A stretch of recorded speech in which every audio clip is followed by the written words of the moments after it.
Hello, Extratime. It's time to the league not to get a hug because it damages your reputation.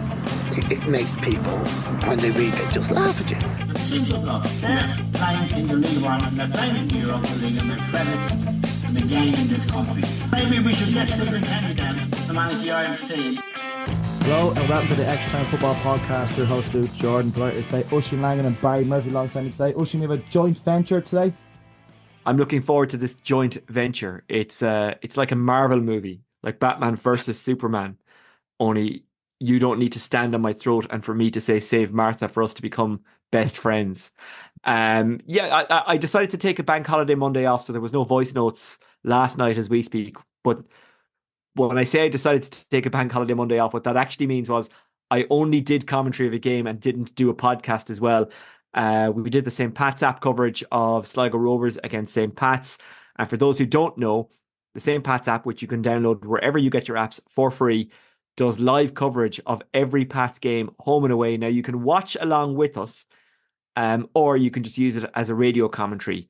But unfortunately, we haven't, from the Pat's point of view, had enough joy this season. And we'll get into the result of that in a few moments, I'm sure. Yeah, are you kind of like a Mark Goldbridge kind of watch along? Is that how you do it?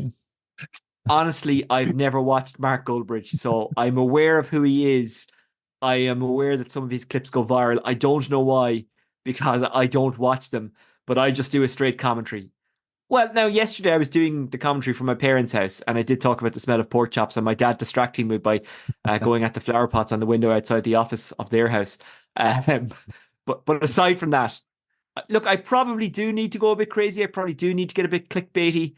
You need to start throwing chairs around. That's not what Goldbridge does. Throwing chairs, slagging off players. Yeah. You can comment on your own comments. That's what he's doing at the moment, apparently. Get extra. Well, I do that in real life, Barry. So maybe I should just start doing that online. Anyway, Barry has jumped in. So Luke, introduce the man. Yes, Barry.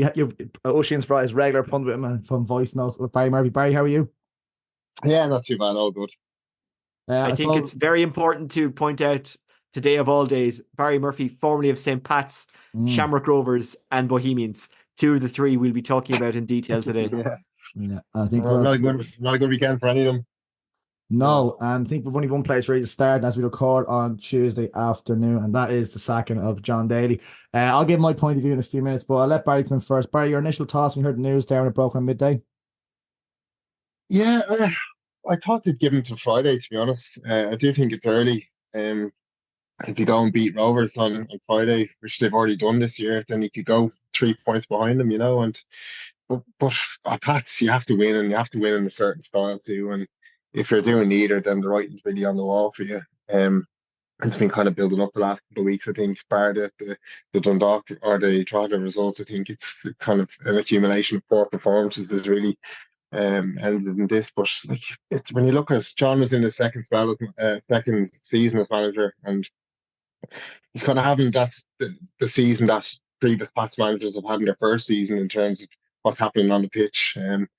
But yeah, you look at the bad run of kind of performances really that's accumulated in this, and when you hear the kind of rumblings from the terraces and you look online as well, you can see that maybe this was written on the wall kind of last night. Which it's Sligo. It's a tough one to take out for John, but maybe it's you can see it coming a couple of weeks out.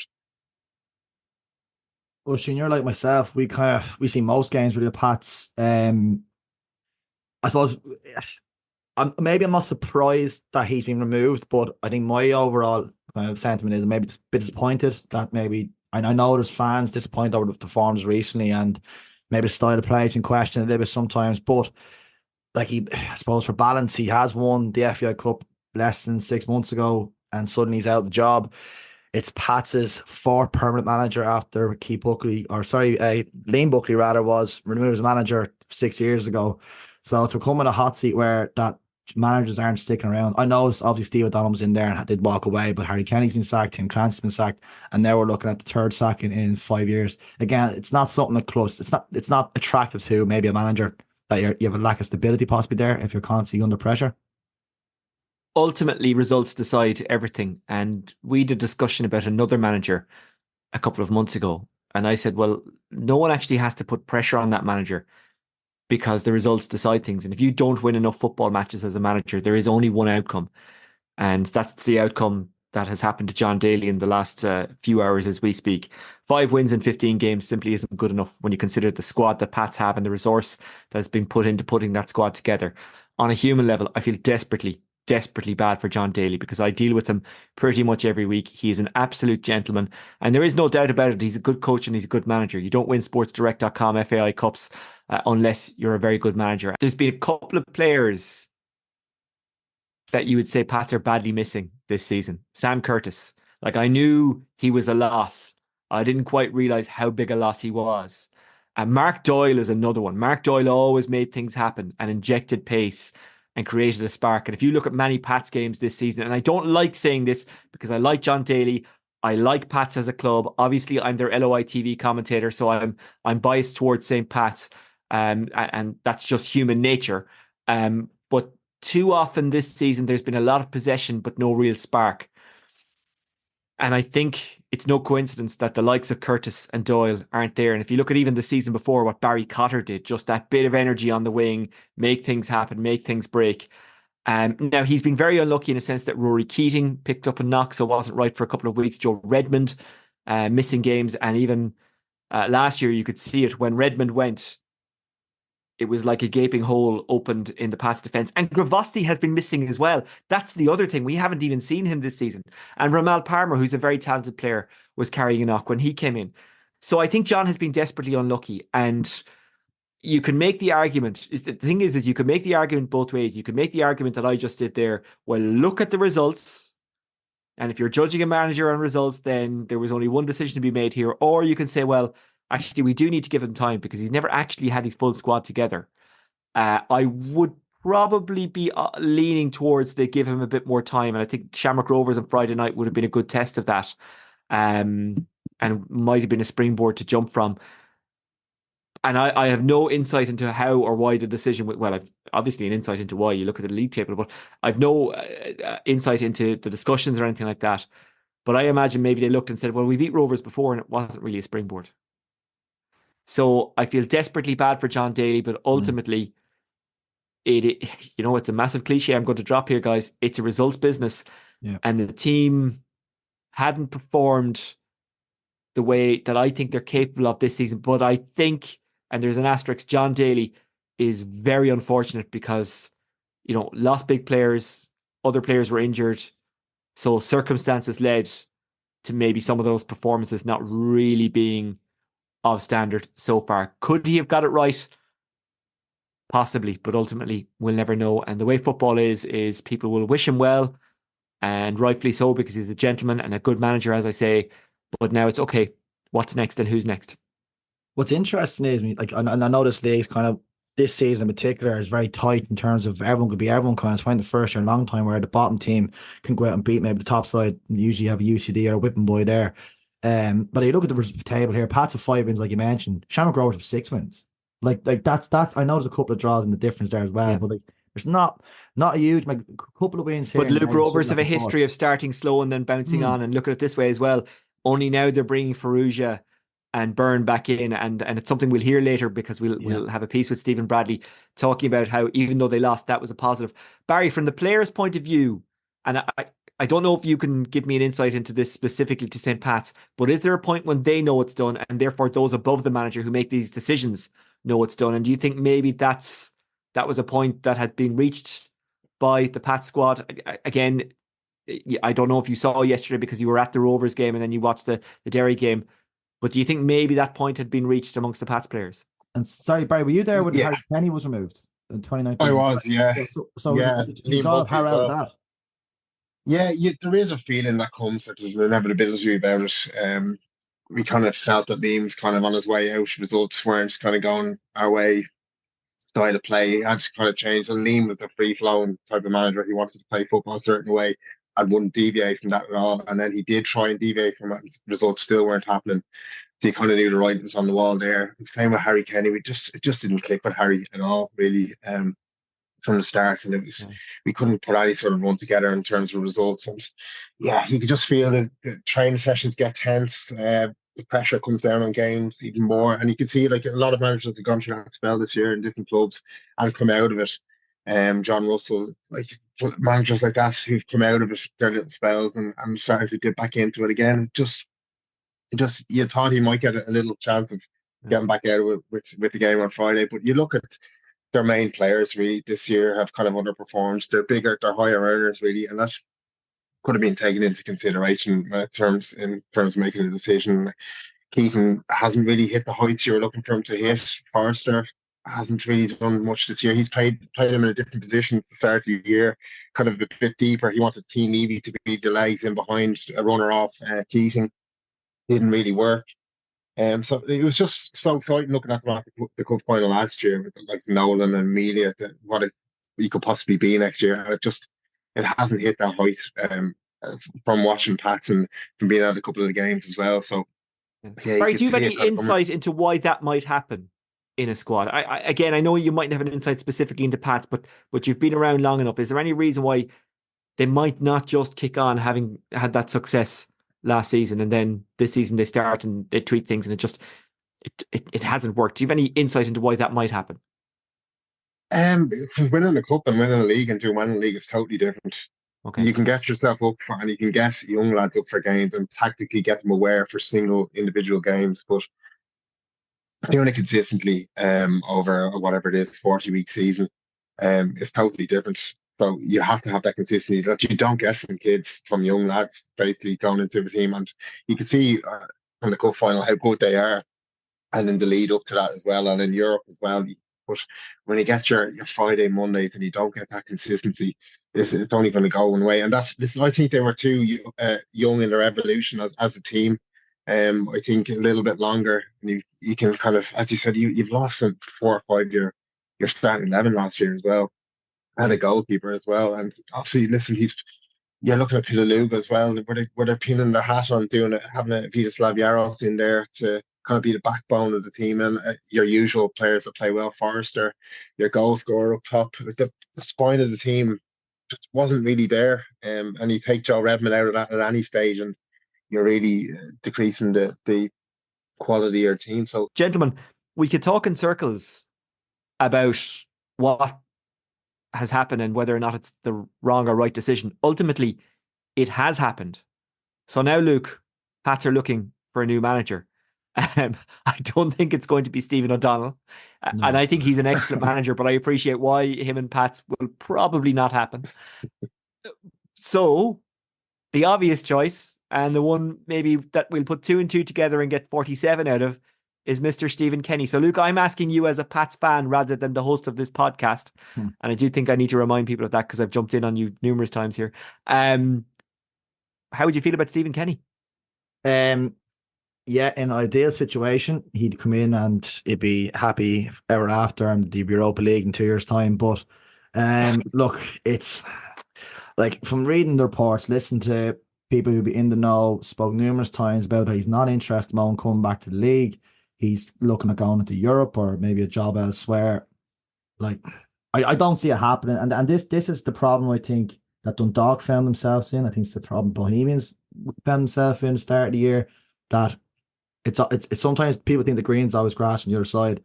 I don't think there's a standout candidate. There's always somebody there that could do a great job. Not denying that there's someone out there, but I think at the moment there's a real dearth of managers at the moment who are available to take the job, and that was always my kind of feeling. That sacking day, people will say, "Yeah, get rid of Jon Daly." So on. I know it's happened now, and you're right, but like I think I said last week on the podcast, I think Stephen Kenny's a wild goose chase. I don't see it happening. If it does, brilliant, but like, what is the alternative out there at the moment to come in? Like that's my kind of fear. Well, let's allow you to dream for a second. Barry, I'll put it to you. Stephen Kenny, right? There's an awful lot about St. Pat's that I think would appeal to him. So, and again, I'm speaking for Stephen Kenny here, not knowing what Stephen Kenny is thinking, but I'm going to make some assumptions, right? I'm going to assume he wants a team that are capable of getting into Europe. You've got that with Pat's. I'm going to assume he wants an owner or a club that will back him and give him the resources to go and get the players he wants. I think he's got that with St. Pat's, and he's starting from a decent base with a decent squad. It's a Dublin club. He lives in Dundalk, I think, so it would possibly suit him from a family point of view. And it's St. Pat's. It's a good job. It's a really good job. And the thing about Kenny is he can always make players that he has better, and he can get. This is one of the skills he really had at Dundalk. He didn't buy fully formed players. He bought players and made them even better, and he did that wherever he was. So in many ways, if Pats could get him, Barry, and this is a question rather than a statement, I'm curious to hear what you think. Would he not be an ideal manager for them? And would it not be in many ways an ideal job for Stephen Kenny? Yeah, I think if anyone can get him, it's going to be Garrett. And that's being completely honest. He's a businessman. He knows exactly what Stephen's going to want to hear in terms of taking the job, and all the things you've alluded to already about what the job offers. Really good squad. But the thing about Pats is you're not just looking for a manager, you're looking for a certain type of manager that wants to play expansive football because, as I said alluded to earlier, they want to win, but they want to win playing a certain style. Whether Stephen has that style it's up for debate. He likes to play out from the back. We could see that from the time with Ireland, but the team he won the league with wasn't all playing out from the back. It was a lot of it was set pieces and get the ball into Hooven and things like that. But it's out there. He's the obvious candidate, but again, I don't know if he's reachable really. There's others like that kind of get thrown up every now and again. Barraclough play good football when Sligo won the league, but whether Pats fans would take him is another thing. Come here. I just think Kenny is very gettable. And one thing that I didn't mention in my hashtag Get Kenny was he loves communities. And I think the Pats identity and community, and it is a great club to be around, and it's a club I've been around since 1999, and I don't make any secrets of the fact that I'm a Cork City fan and I love City, but I love working with Pats because of that community feel and the fact that it's smack bang in the middle of where it's based, and it's also got a wide reach. And Kenny is, in relatives terms, from the area. He's from Tallaght, so he knows it very well. I just think it would, and I think today, and again, I'm really guessing here, and I cannot speak for Stephen Kenny. My theory is he's thinking about it, and he'd be a fool not to, because, he wants to go to Europe, but is he looking to get a head coach job in Europe? Will he get a head coach job off the back of what happened with Ireland? And I hate saying that because I love Stephen Kenny. I think he's a great guy, and I think he's a great manager as well. Would he go to England? What kind of job is he going to get in England? Whereas with Pats, I think he'd probably get the control that he'd want. He'd be in charge of the team. He could build it in his image. He'd probably get time because I think he would get that belief and that backing from Garrett Kelleher, who's a good owner. Maybe pull the trigger a little bit quickly on Daly, but look, the decision is made now. And look, 2 cups in the last 3 years. So from a fan's point of view, they can't say that Kelleher is a bad owner. He's provided the resource to make all that happen. And I runs the club very well. But I just think I think the Kenny thing is a possibility. But look, I'm not the one to ask. The one to ask is Dan McDonald of the Irish Independent. I think he has the hotline to Stephen Kenny. So listen, lads, when you're done listening to this, log on to LFI Central and check out what they're saying, because they'll know. I think what Barry said there, but in Barraclough's definitely a show, wasn't? I think he was linked with the Dundalk job and get interest there as well. Would I be in favour of him? I don't know. I mean, I hate saying this sometimes, but you hear that saying where he won it with Paul Cook's team as well. That always kind of rings in the back of my head. Is that an issue there? I kind of had a quick look earlier on. Where was Paul Cook? What was he doing? I know he's at Portsmouth. He's actually in the National League. He's someone I've always thought was a great manager going back years ago. But look, if Stephen Kenny was interested, and I think it's the right point Barry made. Gary Keller's probably the one owner in the league that can throw money at it to get him. I think it would. I think there is a lot of interest there in terms of what you said, Oisin, in terms of the area, being from that kind of area, the Dublin. He probably would like another crack, maybe the Dublin team. And I think, the Rovers thing probably sits on still. I say that still irks with him a slight bit, but then the counter, I know you said I know he managed in England or Scotland, sorry. Would he get a job in England? I don't know. But if he was ever going to get a job abroad, it's going to be on the back of what he's done with Ireland. He's never going to get another opportunity again if he does jump back in the League of Ireland. I think that would kind of maybe harm his image more in terms of he's just a League of Ireland manager, which is, again, that's not me having that's what people would say.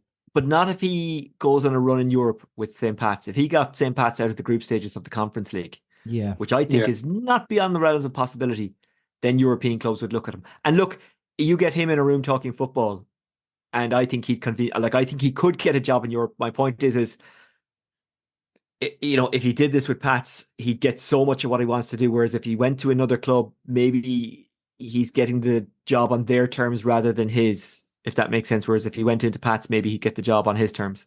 Yeah. I think what we might do is we'll probably pick this point up the next day. I think we have to talk about Shamrock Rovers, and we do have to talk about Waterford yesterday as well. We have a bit of audio from the game before we chat about the match. We have a bit of audio from Stephen Bradley and Keith Long. Let's have a listen now. Both speaking to Macdara Ferris of Extratime.com. Obviously, first half wasn't good enough. Second half, we could have we had enough chances to score or draw or win the game. We hit the crossbar twice. Johnny has two that he snatches at. So we had chances to at least draw the game, but our overall performance didn't deserve it, to be honest. First half we were really poor. When Neil and Jack came on, we played at a real tempo, but up until that point we were miles off. What's the positives from tonight? Is it Johnny Kenny scoring 4 goals in 4 games? He's come into rich vein of form. Is that the kind of positives you're taking away, and more minutes for Jack and for Neil? Yeah, and like I said, second half we were when Neil and Jack came on, we were a lot better. We still created a number of opportunities, still hit the crossbar like I said twice, but first half we were a million miles away from our level. So they're the positives, but like I said, our overall performance didn't deserve to get.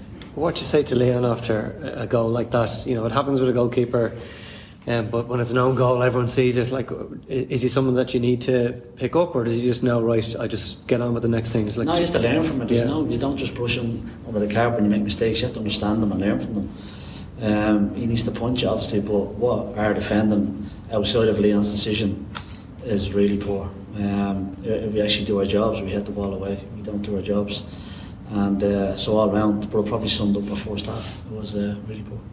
It's 1 point from the back-to-back games, so that's 9 points from the 18 and offer. You had to play Friday, Monday for 3 weeks. You know, we've talked a lot about the players that are injured, but it's not a great return. Are you worried about that, or are you just focused purely on poor performance tonight, trying to fix that for what you need to do on Friday for when Pats come? No, we don't worry about it. There's a reason your rearview mirror is a lot smaller than your windscreen, you know. I think there's a very good reason for that, and I'm not worried about it. I think you look at each game in isolation and you move on, and tonight weren't good enough. Well done to Waterford. We need to be a lot better on Friday if we want to win the game. It's that simple. Do you still have faith in your goalkeeper? I think Leon's been brilliant this season, to be honest with you. I think if you went through his performance individually in games, I think people forget about the saves he has made. And again, you could go through each individual game and look at the saves he has made. So there's absolutely no question in my mind that what we have. He's made one mistake tonight. It's all right.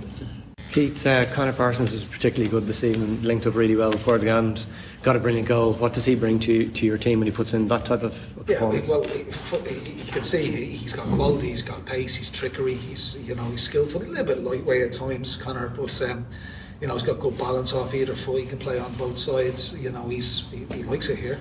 He scored in the playoff final and scored again today. He gives us honesty because he works so hard. He's a team player, and if you've got players with that ability and those attributes, skill, pace, aggression, but prepared to work outside of the ball, willing to be a team player, I think that's hugely important, and that's the type of environment that we're really trying to encourage here. That it's not about me, it's about the team, it's about the squad, and it's about the strength of the squad. And I think we've got some good lads in there, good lads in the dressing room that know the league. Darren Lee, he's solid. If you look at Grant Horton, he's excelling at the moment. And throughout the team. So we've got a blend of experience from the likes of Darren Lee up to Podge up top. Conor Parsons, here he is now, on cue, has delivered for us again today. And in terms of your formation, like it was 3 at the back, teams come oftentimes to play 5 at the back, look for a draw. You definitely didn't. You came to press Rovers, to use those wing backs with quite a lot of pace to get around. You must be really pleased, but you put a plan in place and your players delivered on that. Yeah, and they have to deliver. They have to action the plan on the pitch, don't they? So we give them as much information as we can. We spent a long time over the weekend looking at some bits and pieces. We've used this formation a number of times. Back to the last bank holiday weekend games, we probably should have got 2 points out of those 2 games, but we didn't. We got 0 out of it. We played reasonably well in a 3-4-3 against Rovers at home. This pitch is much better than the RSC on the day, that particular day, and it helps us. It enables you to play. It brings your skillful players into the game, and that's what we want to see. Games of that quality, and players with the ability, like you say, of Conor Parsons, on pitches that enable them to showcase their talents. Barry, you were on cold comms for the game. 3-1 defeat for Shamrock Rovers. I'll be honest, didn't see the match, did see the highlights this morning. I was a bit surprised by the defeat and probably the manner of the goals. I know probably the first talking point will be Leon Pold again. I'd have my own probably view of him. I probably would have been critical of him this year, but as a goalkeeper, and I've spoken many times this year about him. What do you make of his performance yesterday again? Yeah, listen, it's an error. He's made a couple of them this year. It just started Rovers off from a very sloppy footing that they never really recovered from. Misplaced passes, slow tempo. Listen, the Rovers goalkeeping position is nearly the most scrutinised position in the league. It just is for some reason. It's always under the spotlight, and you have to be flawless week in, week out. And he's 27 now, but in terms of experience, he's never really had men's first team pressurised football. Until last season, where he got a run of 15 or so games, a couple of games in Europe as well. And football has a horrible way of comparing errors, and it seems like he can't catch a break at the moment. Heavy error he's making is being punished.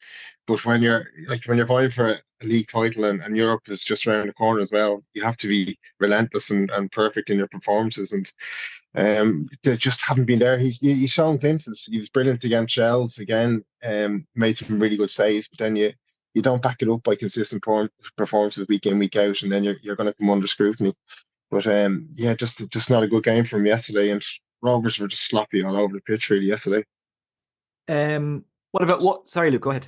No, I was just going to ask, just in terms of, again, the kind of, I think a bit of criticism has come in just from reading the comments again online. Sean Cadman's performance was really coming under scrutiny, it seems. Was that fault for I think it was the third goal, was Conor Parsons. So again, we'll talk about Warfare in a sec, that was a brilliant goal, but again, it seems to be a real issue there in terms of could the players may have dipped in form this year. I've liked Sean, to be honest. He's playing all over the place really. Yesterday, the third goal, he's taken an extra touch he just doesn't need to take. The ball's just in around the box. Pauls actually makes a decent save. Pass to Kavanagh, takes a touch in the box. You think just get it out of the pitch, get it up the pitch. It's 4-on-4 up the top. Park Hammer is bearing down on him. Takes another touch and Park nicks it off him, and it's a brilliant finish from Parsons. But listen, they were sloppy all over. Shamrock Rovers really yesterday, and you just look at Waterford were acting. McMenemy in the middle picked up every second ball. I've never seen Pico Lopez lose as many headers. Park Hammond won everything against him, and anything he didn't win, the two lads picked it up in midfield. The real pace for Asamoah and Parsons on either side. They just kept Trevor Clark tied up really on that side, defending. They came with a real plan to get right in Rovers' faces and attack them and let the cards fall where they may after that, and to quote Keith Long, they weren't going to die by 1,000 cuts. They made it a very difficult night for Shamrock Rovers, and a totally different performance and way of getting a result than Galway the week before, but equally as effective.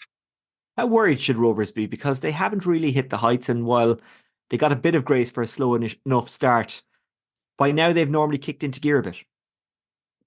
Yeah, Jack Byrne came on after 50 minutes, probably a little earlier than they wanted to introduce him. Same with Neil Ferrugia just after the third Waterford goal. But listen, you look at the bench, you knew it was game over after 3-1 when the two lads came on and couldn't really make that much of an impact. You looked at the bench, it was so young, they weren't going to influence the game. And for me, Dylan Watts, Aaron Green and Darragh Burns have really been the most influential players this season with the others out. And obviously with them missing bar Aaron Green, they've been the ones holding the fort. Stephen talked about knowing that Dylan was in the red zone in terms of fatigue and injury Wiseman, listen, they just had to push him to his limits last week, and it's come back to bite him this time. And two players out and replaced by two players this time. But again, it was too late to do anything about it really yesterday.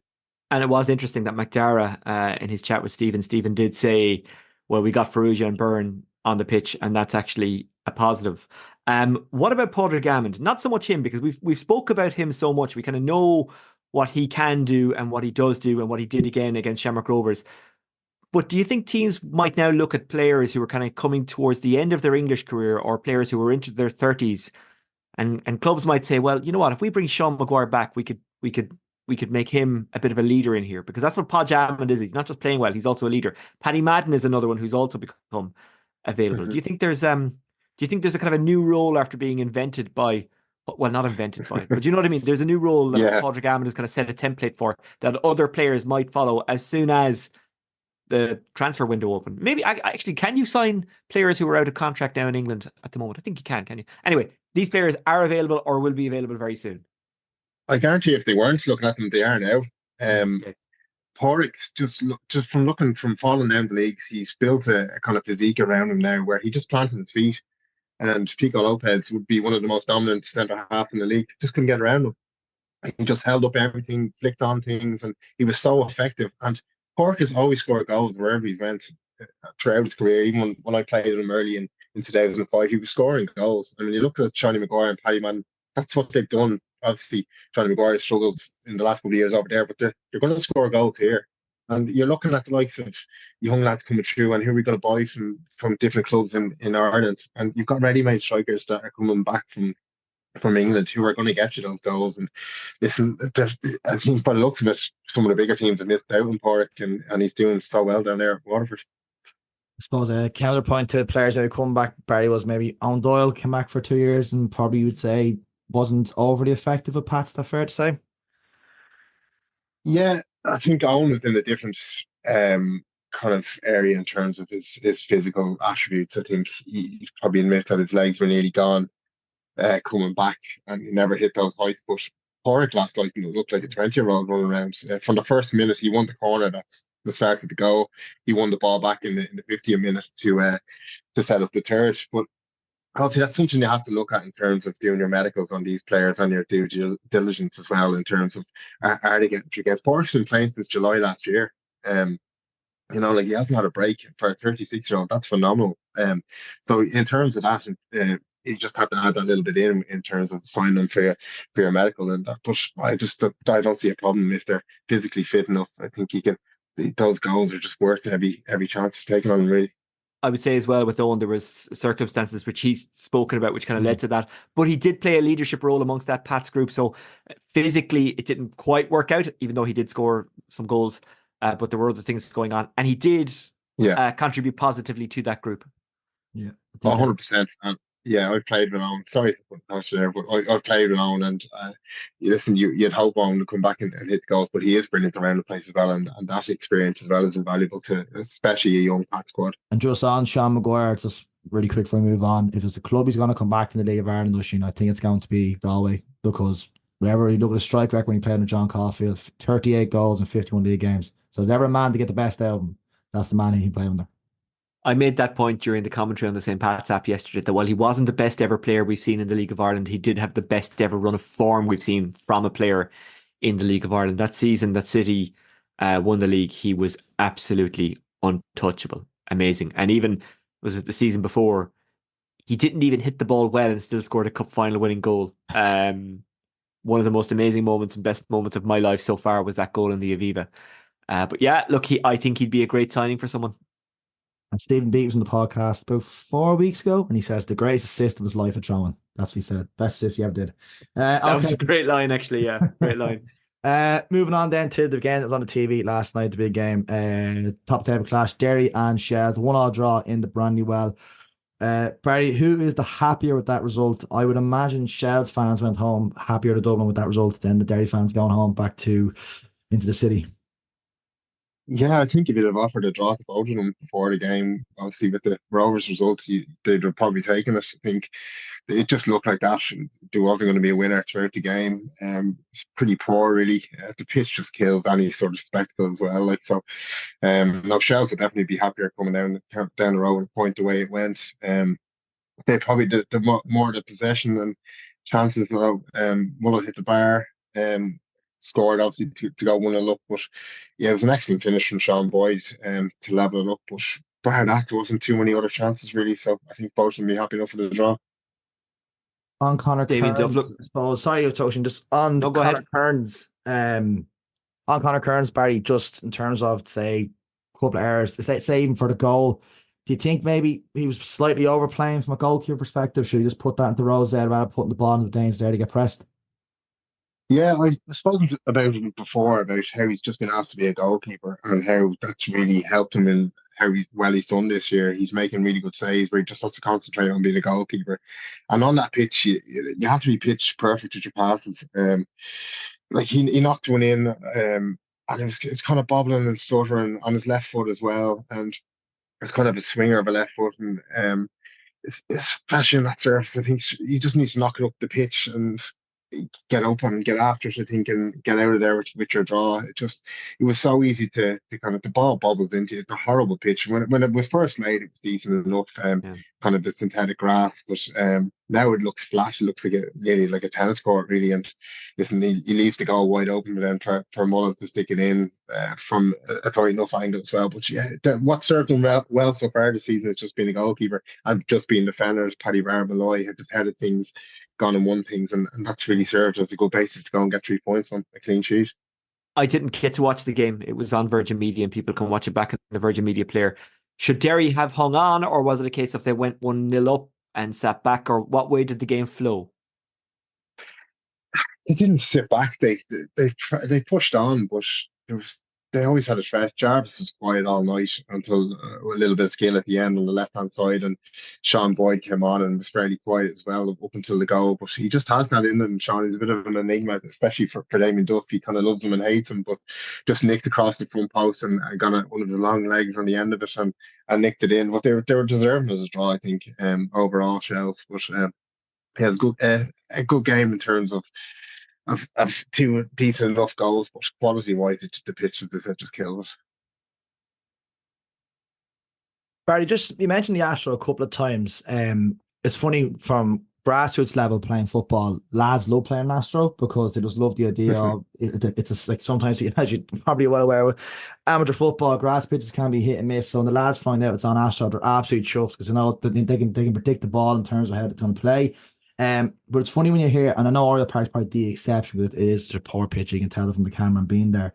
But like when you're at the Derry surface from afar looking on the TV, like it doesn't look as bad. Just you speak from a player's perspective to like in terms of maybe why people just don't like the AstroTurf. Maybe people are confused by that if they are listening to the podcast.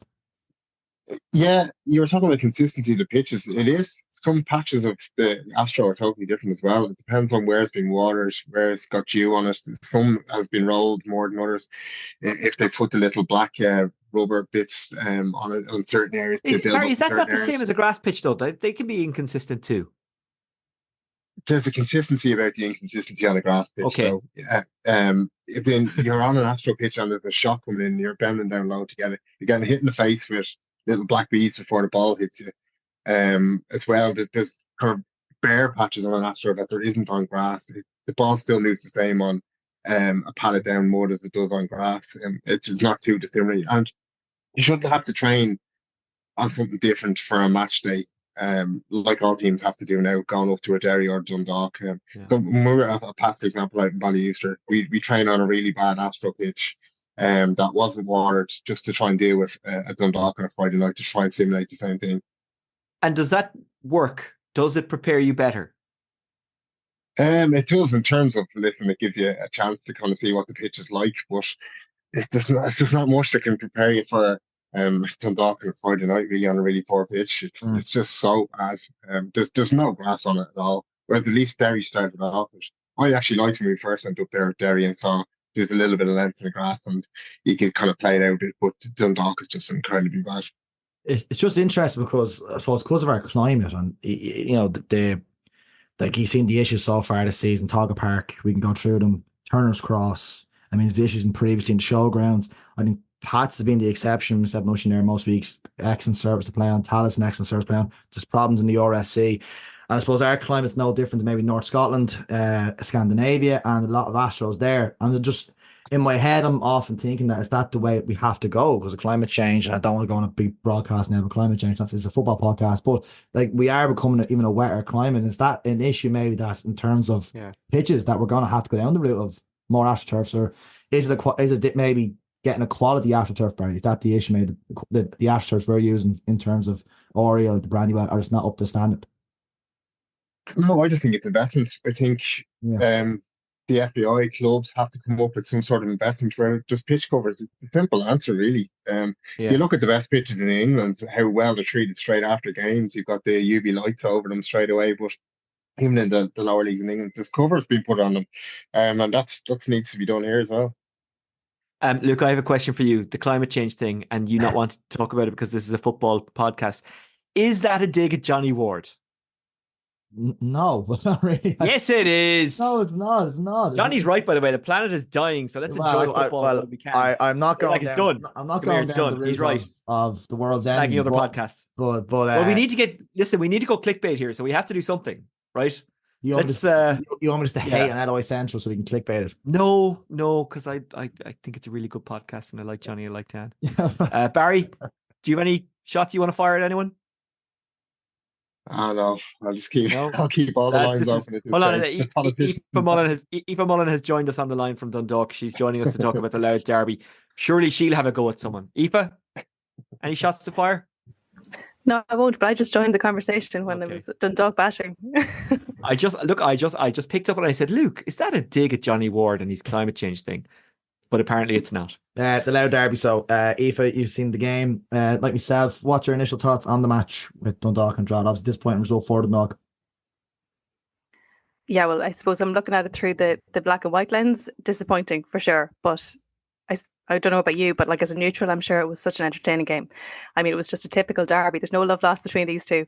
It's a real local rivalry. And I think you could see that, the reaction afterwards. Kevin Doherty's reaction. Andrew Wogan, who came on as a sub, I was standing just where he was when the goal went in from Hayden Cann. So yeah, it's disappointing when your neighbours have the bragging rights, but there you go. It definitely was a really dramatic game, and we built it up, and it was, I suppose, the curtain raiser for a wonderful day of football yesterday. A manic Monday, as the League of Ireland tweet said yesterday, and we had built it up to be a great game, and so it was. Like at Drogheda, Weavers Park was packed.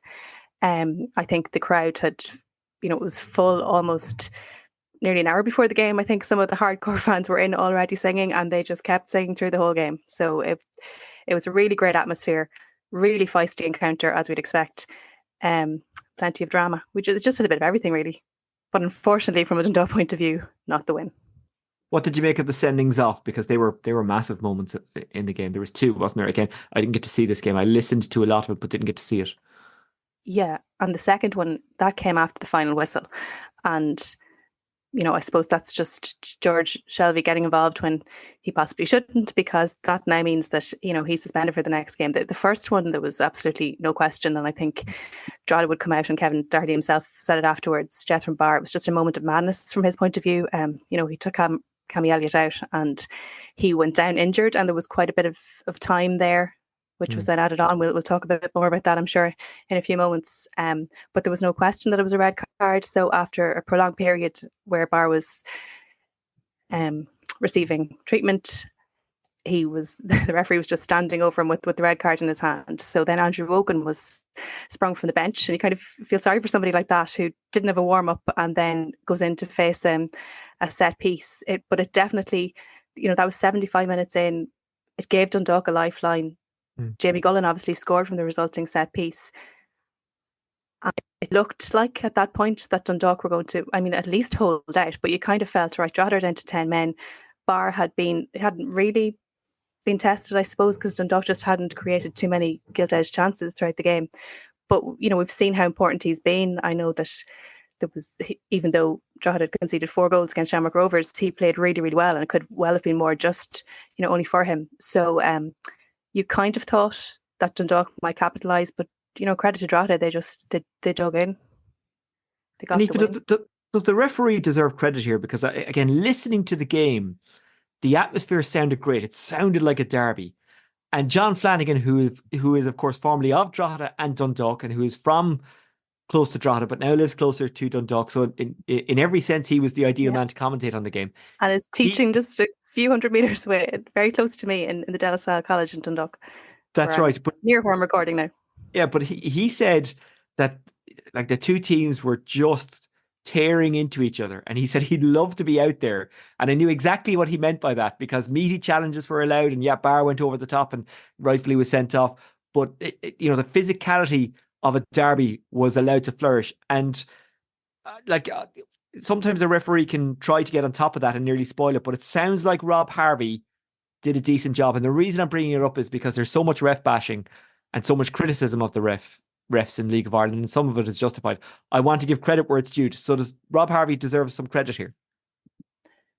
Yeah, you're right there, Oisín, I think, and it's right that we do it. And I know, like last night on the coverage of the St. Pat's and Sligo game on the St. Pat's app, we similarly gave credit to David Dunn, because he handled the game quite well, and a few tricky decisions to be made. Certainly there were a couple of calls, and I'm not going to be biased from a Dundalk point of view. You kind of felt, the home crowd are perhaps getting a bit noisy, but he overall, I have to say, Rob Harvey, he probably did he handled it well, and he allowed, as you said, that bit of physicality that you want in a local derby.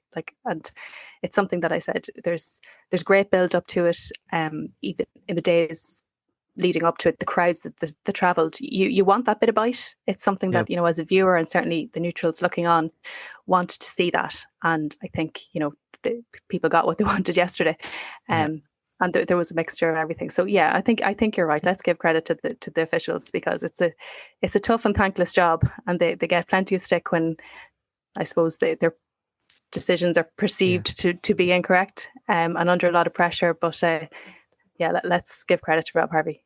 Well, very often those decisions are incorrect, but let's give them credit where it's due. And in fairness, Dunn and Harvey had good performances yesterday. Barry, just to you here, I appreciate you probably didn't get to see this because you had a busy day and you did watch 2 games yesterday. Barry, I'm disappointed you didn't watch it. Barry, did you actually watch it? Did you? Okay, well, first of all, I have 2 questions. So, firstly, what did you make? Yeah, okay. It's like the League of Ireland Electric Picnic. It's just like a festival of football. only you're not being ripped off for a coffee. First of all, what did you make of the bits you saw? And secondly, how difficult is it to predict, even though Dundalk are 5 points adrift, how difficult is it to predict who will go down? And by the way, there's a third point here. Kevin Doherty has to be a runner for the Pats job if they go after him, potentially. Maybe they mightn't, because they'd have to pay a good bit of compensation to Drogheda. But look at the job he's doing with that club. That's more of a point than a question. And yes, asterisk, me and Kevin are buddies, but I have not spoken to him about this, I might add. But anyway, the 2 questions I did ask, Barry. Do you remember the 2 questions? Because I've rabbited on a lot.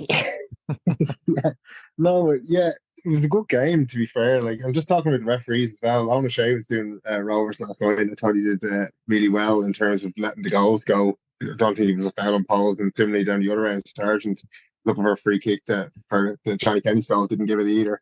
But then ends up booking both managers again. So there's obviously something going on there with the start of the season, where they decided the right managers open their mouth and all, they're getting bookings this year, which is a bit crazy. But no, it was a really good game. But just in terms of even Wogan coming on, the first thing you have to do is pull the ball out of the net. There's nothing worse than the goalkeeper and having to come on.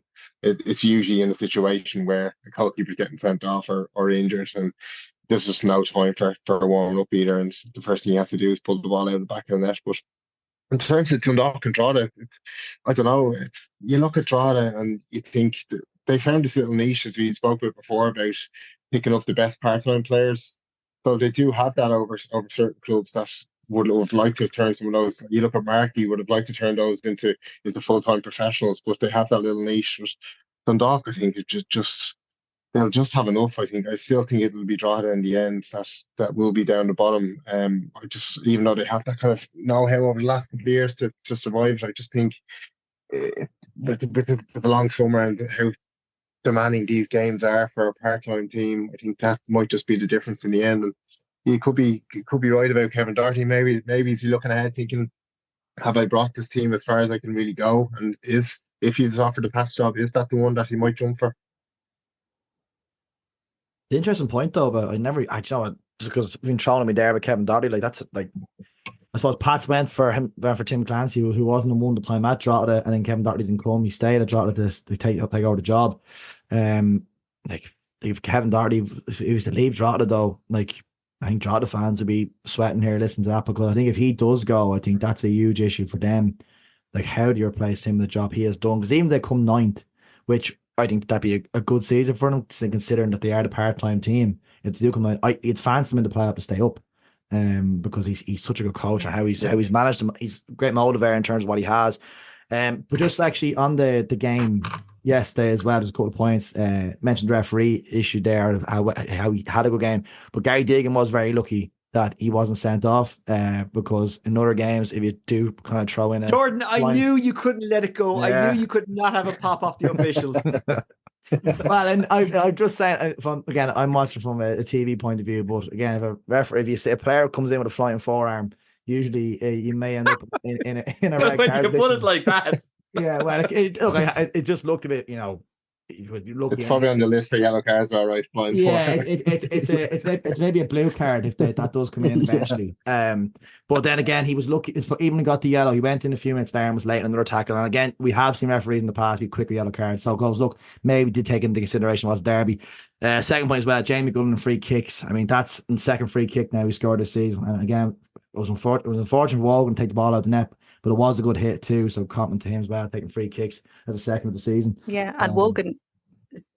Sorry, just to note on Wogan, like he's only a youngster and he's quite local. You know, he'd be the RD Community School. I remember speaking to John Flanagan we were covering a game earlier this season, and he spoke about, I think, Wogan doing his orals or something, his leaving cert exams, and I said, oh gosh, I feel really old now, but like, fair play to him. You know, it was, as Barry said, very tough to come off, you know, no warm up, straight in, and then have to pick the ball out of the net. You know, that's your first piece, but like he just to give him a bit of credit as well. And as I said earlier on, it looked like Dundalk were going to push on, and you felt that they were kind of camped in Drogheda's half for the rest of the time. Like, there were 10 minutes of added time, and I did mention obviously Barr's injury would have clocked up a few minutes, but as well as that, obviously there was issues with the flares, which you would obviously expect in the derby. But from the Dundalk point of view, straight after Gunn had fired home, and obviously the place erupts,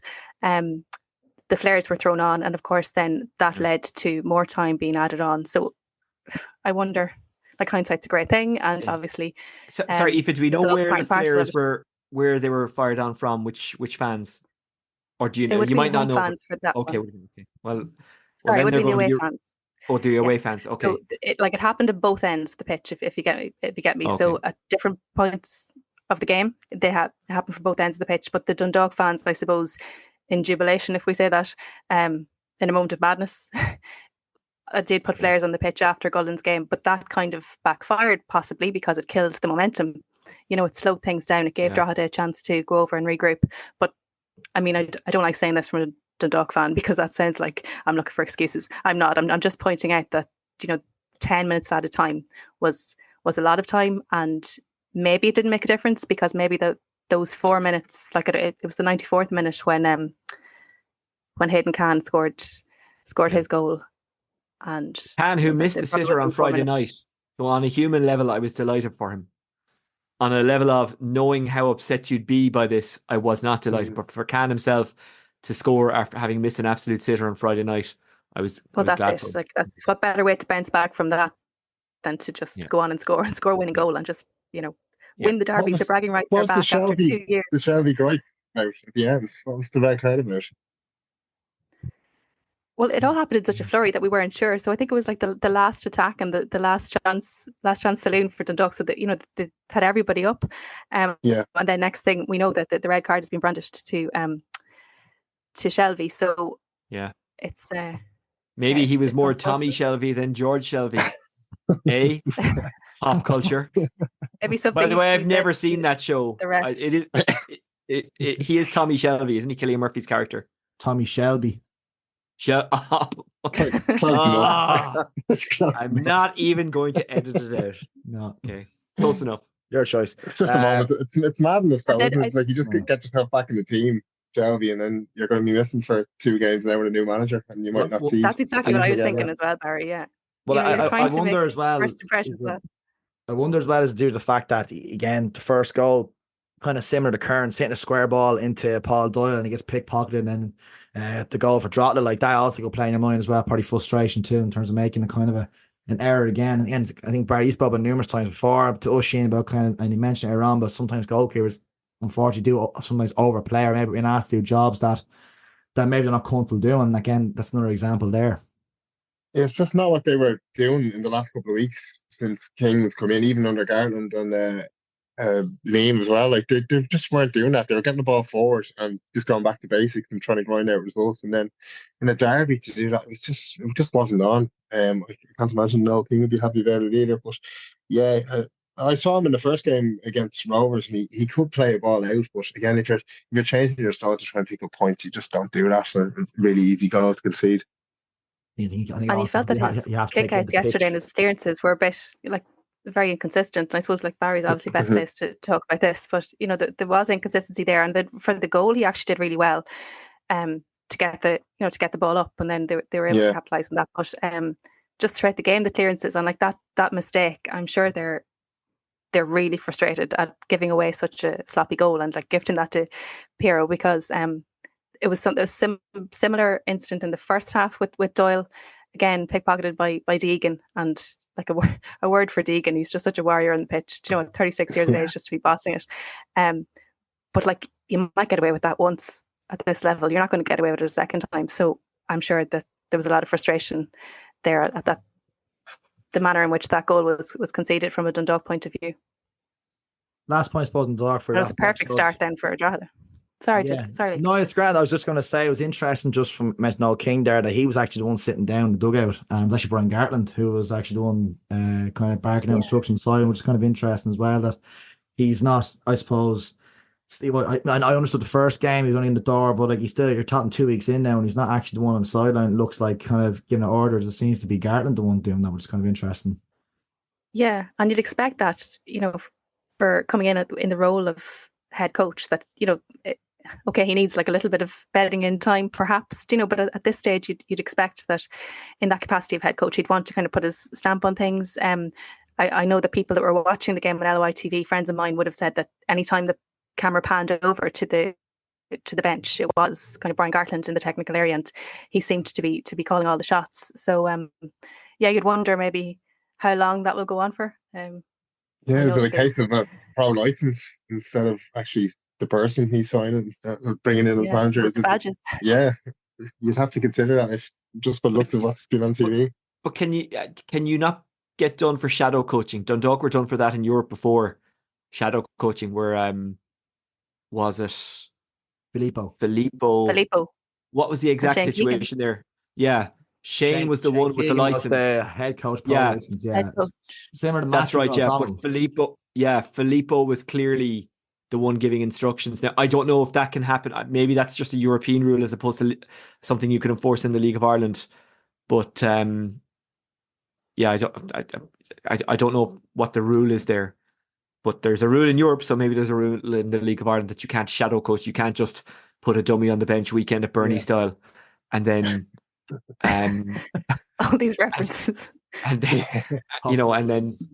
Yeah, well, I know Dave Mackey was up there with a pro license when Steve O'Donnell was in there, I think, initially waiting to get his pro license as well, as the pro license holder. So I don't know if there is an issue in Ireland about it, but maybe it's just a timid manager and lets the coaches do the work. But it just was something that obviously all of us have kind of picked up on. Yeah. Well, look, they're barking the instructions during the games. That's for sure and certain. What's happening during the week, that we don't know. So Noel King could be playing a role there. We don't know.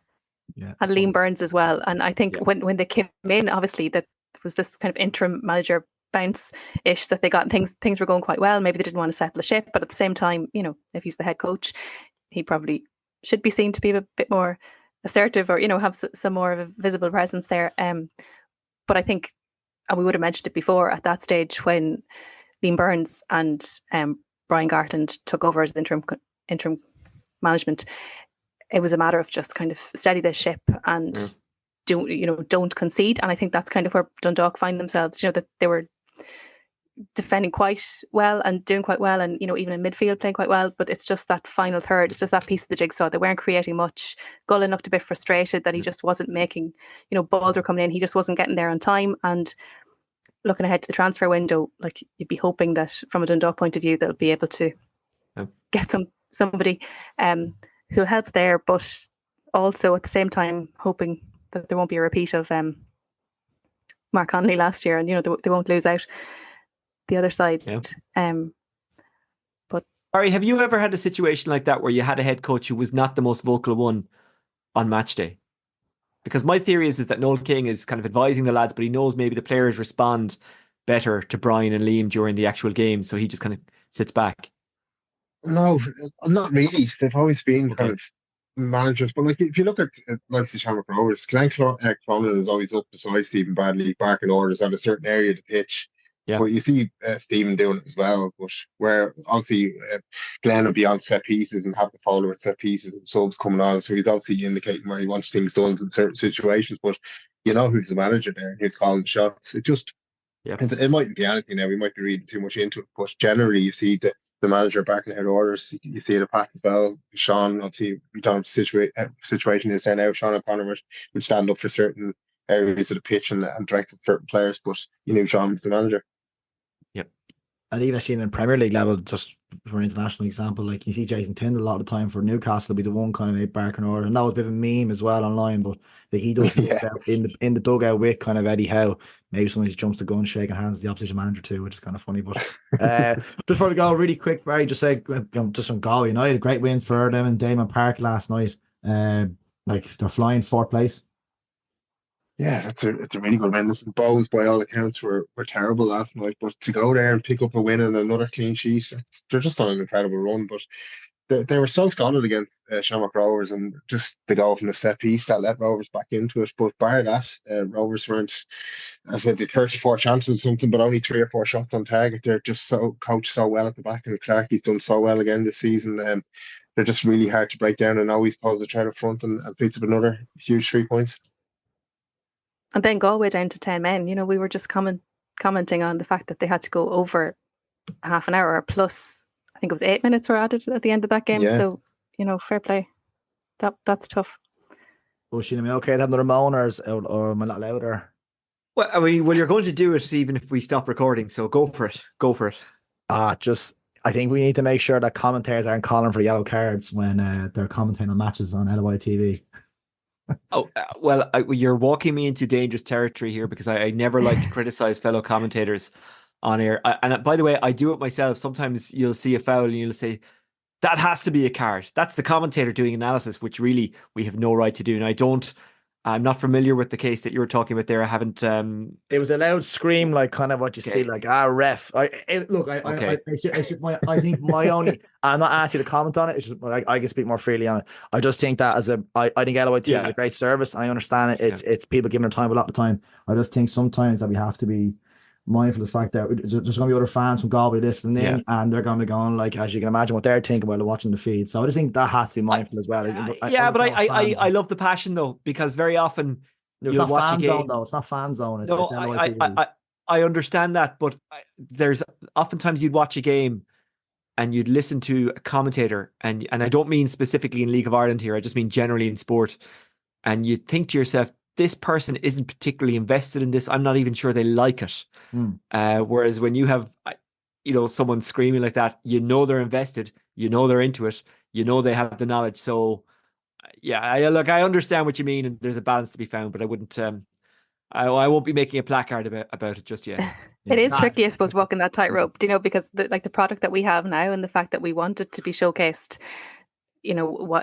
very widely, and you want it to be the most professional product that it can be, but at the same time sometimes you do like that little bit of raw passion, and somebody who clearly cares and feels a lot about it. So it's just a balancing act. And Luke, one more just before I go. I'm not sure if because this is the greatest league in the world, and it's certainly the greatest league in our world. But on Friday night, twice I had to turn off my mic because I was laughing at stuff I heard from the crowd. So if we should really put mics in the crowd, so the fans, and Aoife actually sent me a text during the game, shared the joke because I wasn't sure if what was said went out, but in fairness, you did try your best. Like you did, I think you did kind of kill the sound for a second, but you could just hear the little giggle in your voice. I couldn't stop it. I just thought it was hilarious. And let's just say, I'm glad that David G and John Flanagan were the opposite side yesterday. Because oh, listen, hey, you still heard enough. No, you still heard enough. Okay, I can imagine so. Yeah. Great atmosphere, though. Great atmosphere. Look, it was a cracking atmosphere, and like I think I said this yesterday, but on the Pats app, but smashing crowds. Like it was a record-breaking crowd yesterday. It was full, which is great to see. But you can imagine then in the tight pitch that Drogheda is, because it's only when you're there you realise just how tight it is. And like Barry can probably comment on this as well. When you're playing on it, it must have a different feel. But like Drogheda are really using that to their advantage. They had a disappointing result against Waterford at home at the start of the season, but since then, they've gone unbeaten at home, so it's a great run. Yeah. And actually, now that you've said that about Kevin Doherty earlier on, it's in my head now. And no, only Damien Duff can be in your head. In your head. Okay, let's wrap up. Okay, so what I'm saying is, it's time to stop. And we did a great job with the referees. We're definitely at the Christmas card list now. Well, I won't be, but anyway, that's fine. Don't listen back to the previous episodes if you're a referee. Okay, right. Let's go through the fixtures. Friday night as well. We didn't even mention Friday night games to be an action pack this week. Friday night we had Bows 1, Shamrock Rovers 1, Galway United 0, Derry City 0, St. Patrick 1, Drogheda United 0, Dundalk 0, Shelbourne 0, and Sligo Rovers 0, Waterford 1. Monday night in the Premier Division, as we've talked about on this episode, we have Drogheda United 2, Dundalk 1, Shamrock Rovers 1, Waterford 3, Sligo Rovers 1, St. Patrick 0, Bows 0, Galway United 1, and Derry City 1, Shelbourne 1. In the First Division, we had on Friday night UCD 1, Longford Town 0, Finn Harps 1, Treaty United 0, Cove Ramblers 2, Bray Wanderers 1, Wexford 2, Athlone 2, and Kerry 0, Cork City 1. Monday night then in the First Division, we had Longford Town 2, Kerry 1, UCD 1, Cove Ramblers 2, Bray 1, Finn Harps 0, Cork City 1, Wexford 1, and Treaty United 0, Athlone Town 0. Finally, in the Women's Premier Division, we had Shells 1, Bowls 0, Shamrock Rovers 0, Peamount 2, huge result there for Peamount and Tala. Galway United 4, DLOAs 0, Wexford Youths 4, Sligo 1, and Cork City 0, Treaty United 3 in the Women's Premier Division on Saturday. Ocean, you want to jump in finally?